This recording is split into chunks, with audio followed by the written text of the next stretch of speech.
എന്റെ ബ്ലാത്തൂരിലെ ചെറുപ്പക്കാരാ, ഇടക്കിടക്ക് ഭാര്യക്ക് നിങ്ങൾ എന്തെങ്കിലും വാങ്ങിക്കൊണ്ട് കൊടുക്കണമെന്നാണ്, ഒരു ഗിഫ്റ്റ് പോലെ എന്തെങ്കിലും കൊടുക്കണമെന്നാണ് അവൾ ആഗ്രഹിക്കുന്ന, അവൾ ഏറ്റവും അധികം ഇഷ്ടപ്പെടുന്നത്.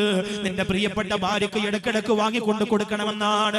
കല്യാണം കഴിഞ്ഞാൽ പിന്നെ അവൾക്ക് വാപ്പ വാങ്ങിക്കൊണ്ട് കൊടുക്കൂല, പിന്നെ അവൾക്ക് വാപ്പ കൊണ്ട് കൊടുക്കൂല, മറ്റതെപ്പോഴും അവൾക്ക് പ്രിയപ്പെട്ട വാപ്പ വാങ്ങിക്കൊണ്ട് കൊടുക്കുമല്ലോ. അല്ലാഹുവിന്റെ റസൂൽ പറഞ്ഞു, നിങ്ങൾ എന്തെങ്കിലും വാങ്ങി വീട്ടിലേക്ക് ചെന്നാൽ ആൺകുട്ടികളും പെൺകുട്ടികളും ഉണ്ടെങ്കിൽ ആദ്യം പെൺമക്കൾക്ക് കൊടുക്കണമെന്ന് അല്ലാഹുവിന്റെ റസൂൽ പറഞ്ഞിട്ടുണ്ടെങ്കിൽ ആ പെൺമക്കൾ അത് ആഗ്രഹിക്കുന്നത് കൊണ്ടാണ്. അതുകൊണ്ട് ചെറുപ്പക്കാരാ, നീ കല്യാണം കഴിച്ചു കൊണ്ടുവന്ന നിന്റെ ഭാര്യയുണ്ടല്ലോ, അവൾക്ക് പിന്നെ വാപ്പ ഒന്ന് വാങ്ങിക്കൊടുക്കൽ കുറവാണ്. അതുകൊണ്ട് നീയാണ് കൊടുക്കേണ്ടത്.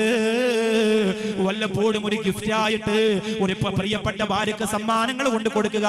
ഒരു വാച്ചാകാം, ഒരു വളയാകാം, ഒരു മോതിരമാകാം, മൊബൈലാകാം, ഒരു അടുക്കളയുടെ ഉപകരണങ്ങളാകാം. വല്ലപ്പോഴും കൊണ്ട്, എത്ര ദാരിദ്ര്യത്തിലാണെങ്കിലും കൊണ്ട് കൊടുക്കണം. വല്ലപ്പോഴും ഒരു ഗിഫ്റ്റ് ആയിട്ട് ഒരു പ്രിയപ്പെട്ട ഭാര്യക്ക് സമ്മാനങ്ങൾ കൊണ്ട് കൊടുക്കുക. ഒരു വാച്ചാകാം, ഒരു വളയാകാം, ഒരു മോതിരമാകാം, ഒരു ചെരുപ്പാകാം, ഒരു ഷാളാകാം, ഒരു പർദ്ദയാകാം, ഒരു മൊബൈലാകാം, ഒരു അടുക്കളയുടെ ഉപകരണങ്ങളാകാം. വല്ലപ്പോഴും കൊണ്ട് കൊടുക്കണം. ഏത് കാലാവസ്ഥയിലും എത്ര ദാരിദ്ര്യത്തിലാണെങ്കിലും കൊണ്ട് കൊടുക്കണം.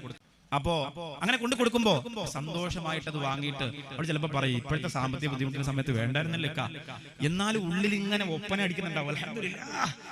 എന്നിട്ട് ഇങ്ങനെ കുടുംബത്തിലെ വാട്സപ്പ് ഗ്രൂപ്പിലൊക്കെ ഇടും, പുതിയ വാച്ചാണ് എന്റെ ഭർത്താവ് വാങ്ങിക്കൊണ്ട് തന്നാണ്, മാഷാ അല്ലാഹ് മാഷാ അല്ലാഹ്. അപ്പൊ അതിനിടയിൽ കുറെ പെൺകുട്ടികളുണ്ടാവും, കഴിഞ്ഞ 3-4 മാസം മുമ്പ് ഒരു ഫോട്ടോ ഇട്ടിട്ടുണ്ടാവും അവൾക്ക് മറുപടിയായിട്ടാണ് ഇവൾ ഇടുന്നത്, എനിക്കും കിട്ടിയടി, സന്തോഷിക്കട്ടെ, വല്ലപ്പോഴും കൊണ്ട് കൊടുക്കണം. അപ്പൊ നിങ്ങൾ ആലോചിക്കുക, ആ ഗ്രൂപ്പിലൊക്കെ ഉള്ള കുടുംബത്തിൽപ്പെട്ട ഏതെങ്കിലും ഒരു പെണ്ണ്, ഒരു കോന്തന്റെ ഭാര്യ, ഒരു സാധനം കൊണ്ട് കൊടുക്കൂല, അങ്ങനെ കിടക്കും, എല്ലാം വേവിച്ച് അവന് കൊടുക്കണം, അങ്ങനെ തന്നെ അവർക്ക് എത്ര സങ്കടം ഉണ്ടാവും. ഒരിക്കലും നിങ്ങൾ അങ്ങനെയുള്ള ഒരിടം ഭർത്താക്കന്മാരാവരുത്, ഒരിക്കലും നിങ്ങൾ ആവരുത്.